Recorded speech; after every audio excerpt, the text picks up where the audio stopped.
Welcome friends to another r/MaliciousCompliance video. Today we've got a compliance story that deals with immigration law. But first, make sure to hit those like and subscribe buttons down below so you never miss any of my daily videos. That said, our first story of the day is from Proud Reading 3316, Malicious Compliance, Immigration Law Edition. This is a tale of how I maliciously complied my client into a much better visa route after the Home Office refused her first application. I'm an immigration lawyer in the UK, and if you don't know anything about our immigration system, it's just a mess. The rules are tough, often cruel, very complex, and there's very little flexibility. It doesn't matter how sympathetic someone's circumstances are. If you don't meet all the rules, you're not coming in, even if it's to join your family. Even if you're an elderly person who just wants to spend their final years with their British children. Especially if you're an elderly person who just wants to spend their final years with their British children.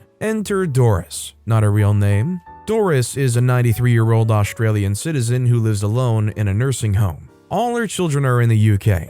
Doris has a modest wish to move in with her daughters in the UK and spend her twilight years with her family. She was in pretty good health, but her continuing isolation led to anxiety and depression, especially after she was the victim of a robbery. So Doris did what she thought was the right way of going about it. She applied to move to the UK as an adult dependent relative. What she did not know was that this route had almost impossible requirements. So tough that only about 5% of these applications are actually granted outright, and a further 5% succeed on appeal. So the odds are pretty terrible, and you don't get the £3,250 British pound application fee that you paid back if it's refused. Alongside financial and relationship requirements, she had to show that she required continuous care with everyday tasks like dressing and cooking for herself, and that this care is not available in Australia. She could meet neither of these rules, and her application was refused. The refusal letter made a point of emphasizing her excellent health, important for later, as evidenced by the letter she included from her doctor, completely ignoring the parts about her anxiety and depression. This is when she approached my firm for help.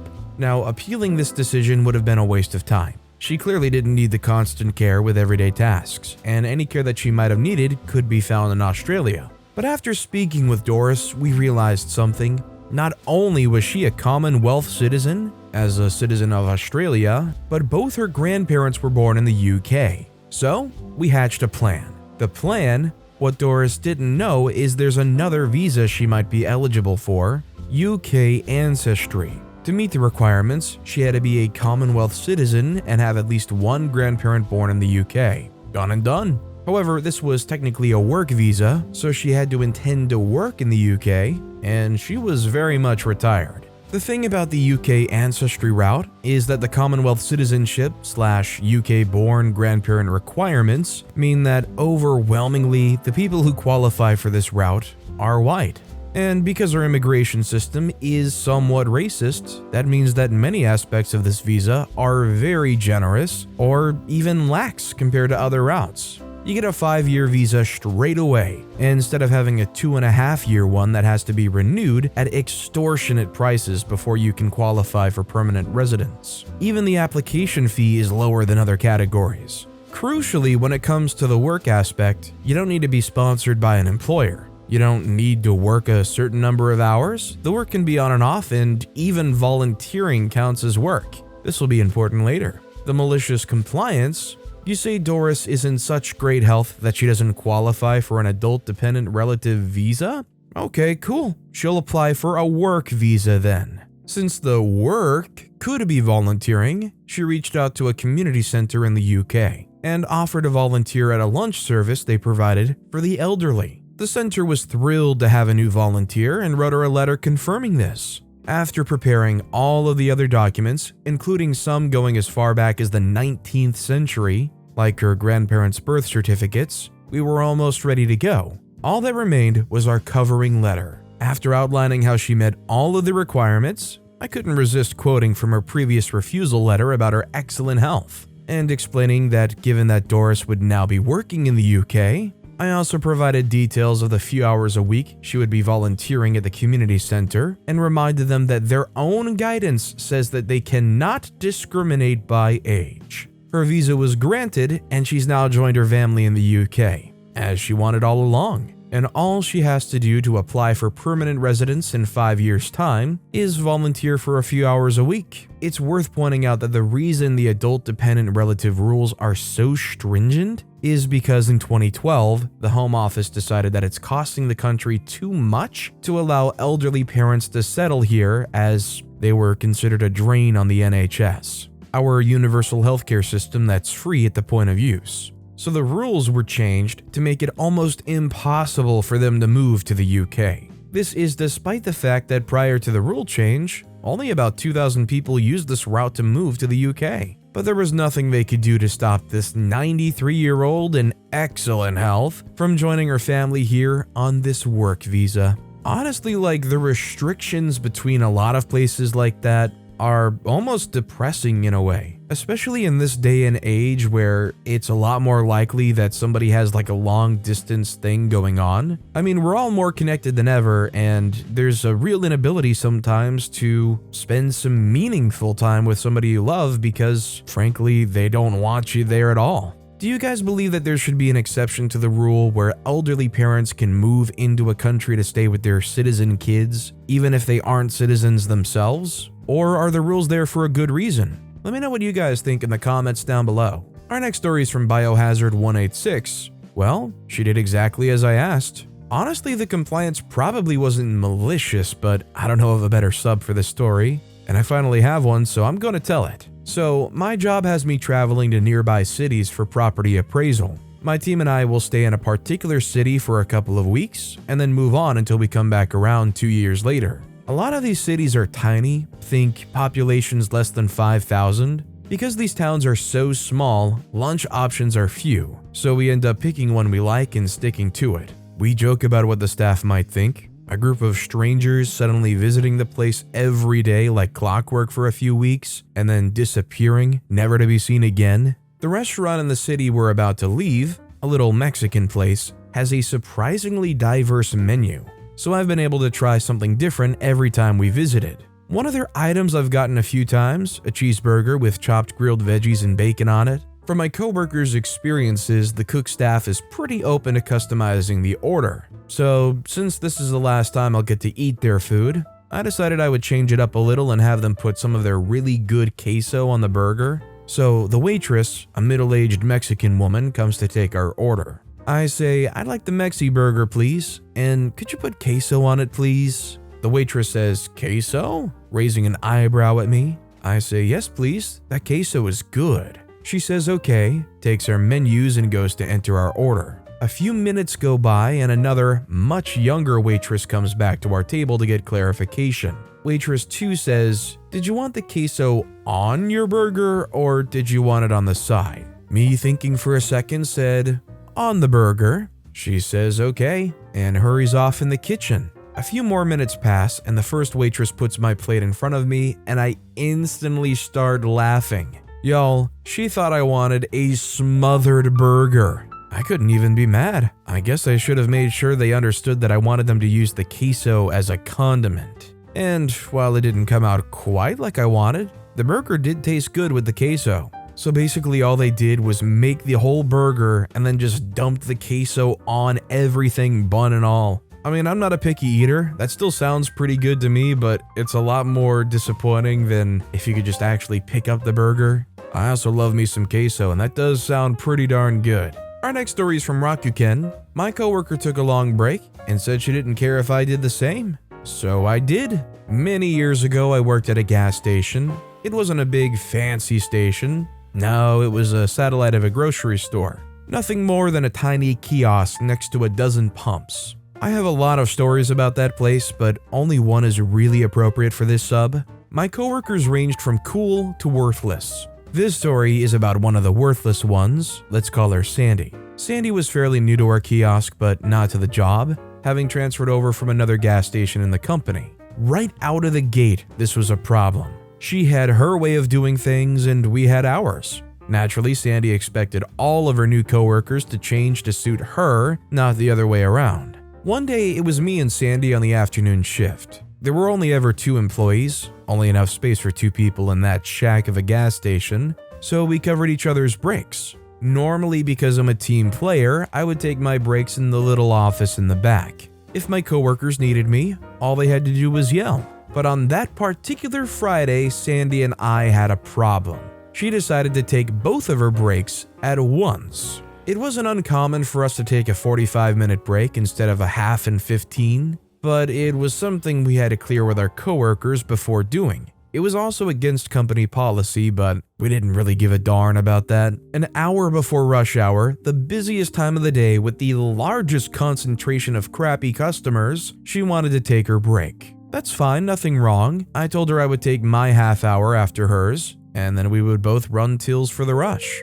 Half an hour came and went. She didn't come back. Another half hour during which I should have been on break, still not back. Another 15 minutes, she comes in and gets on too. No apologies for taking a long break unannounced or for coming back late from that long break. When I mentioned it, she replied, "I don't know why you're getting so pissy. All you ever do is sit in the back, and I wouldn't get upset with you if you took a long break." So I told her, "I'll hold you to that." Then I walked out. I bought a paper, went down the street to Edo, sat down with a big bowl of noodles and veggies, and took my sweet time. All the 9 to 5ers on their way home from work were her problem. Exactly 45 minutes after I left, I made darn sure it was to the minute, I walked back into the kiosk. Sandy was not behind the till. My manager was. Apparently, Sandy couldn't handle the situation and started crying. I don't know if it was me just walking out, the workload, or any particular customer that got to her. My manager was called, drove into town, and took over until I came back. Let's call her Tam. Tam wasn't angry with me, not anymore at least. She was pretty pissed when she showed up to relieve Sandy, poor girl had to be sent home, but she had found a brief window in which to check the security cameras. It turns out that Sandy told her that she had taken her half-hour break earlier, then I didn't bother taking mine until the rush because I didn't want to work. Tam decided to check that on the cameras, and by the time I came back, she already knew Sandy was lying to her. I didn't have to say a darn thing in my own defense. Sandy was punished for the long break and the lying, but wasn't fired. However, on the rare occasion we were scheduled together afterwards, she took her breaks when and for how long I told her to. Good times. Honestly, the fact that Sandy went and started crying from the pressure of trying to keep up with everybody is extremely satisfying considering how little of a crap they gave and how hard they hung OP out to dry. And our final story of the day is from insert screen name here. Air Force commander makes a dumb policy.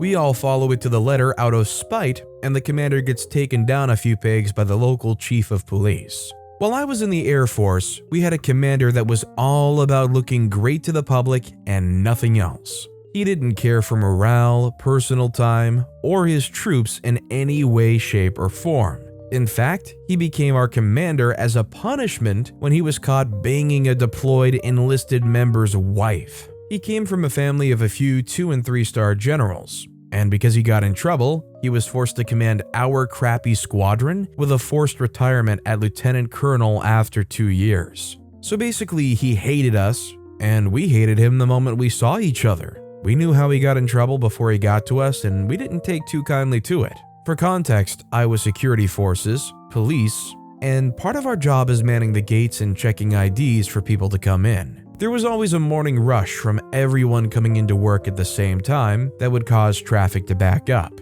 We would do things to try and get the cars moving faster, but no matter what we did, it was always a problem. And of course, it was always the new airman's fault that everyone starts work at the same time. So the gate guards always got yelled at a lot. Well, our fearless commander got a hair up his butt and thought it would be a great idea if we said a prepared speech to everyone when they came in to show how disciplined we are. The speech went as follows. Hello, driver's rank and name. Welcome to installation name, home of the aircraft the installation was known for, and the home of our squadron name. Your ID will expire on date. Your vehicle's registration will expire on date on the sticker on their windshield. I authorize you to enter installation name. Have a great Air Force day. Obviously, everyone besides the leadership knew this was the dumbest thing ever. But the commander said we have to do it, so we have to do it. The young airmen were complaining about it when we all got on the same page at the same time. We decided that we were going to say the whole speech as slowly and clearly as possible to make sure everyone heard us. And we would do this to every single car, with no exception. If the car had a passenger in the back, we would repeat it again. When our own chain of command would drive through, they would try to stop us from saying it, but he would keep their ID until we were done. Morning traffic went from being 2 hours long to 4 hours because of how long it took to get in, and created a lunch rush that never existed before. Many times we were yelled at about how long it took, we were making everyone late to work, and how much they hate that speech. So we would tell them that this is per our commander's request, and his office phone number is public if you would like to talk to him about it. The traffic got so backed up, the local police had to direct traffic outside the base as the line of cars grew to a mile or two long. This lasted 3 days before the chief of police for the local city and our base commander let our commander know how they really felt about it. When we were told we no longer had to do it, our shift supervisor told us he had never been so proud of us. Having the second highest ranking person on the base tell me to my face, that speech was so freaking dumb, never say that again, as he drove off, is the highlight of my Air Force career. This guy was definitely on a trip trying to show up appearances and try to make sure everybody underneath them looked so prim and proper and shiny. Let's be real though, when you're going into work and you're pulling in basically into the gate, the last thing you really care about is somebody beaming down like, "Hello, welcome to the Air Force Base with the blah blah blah, your ID, blah blah blah, have a great Air Force day." All I know is if I went through that in the morning multiple times, I would be driving through thinking, "And you have a nice palm to the back of your head." But with that being said, that's all the time we have for today. Now, if you want to hear another absolutely crazy compliance story, click on that left video. Or if you missed my latest video, check out the video on the right. That said, I'll see you all next time with some more stories.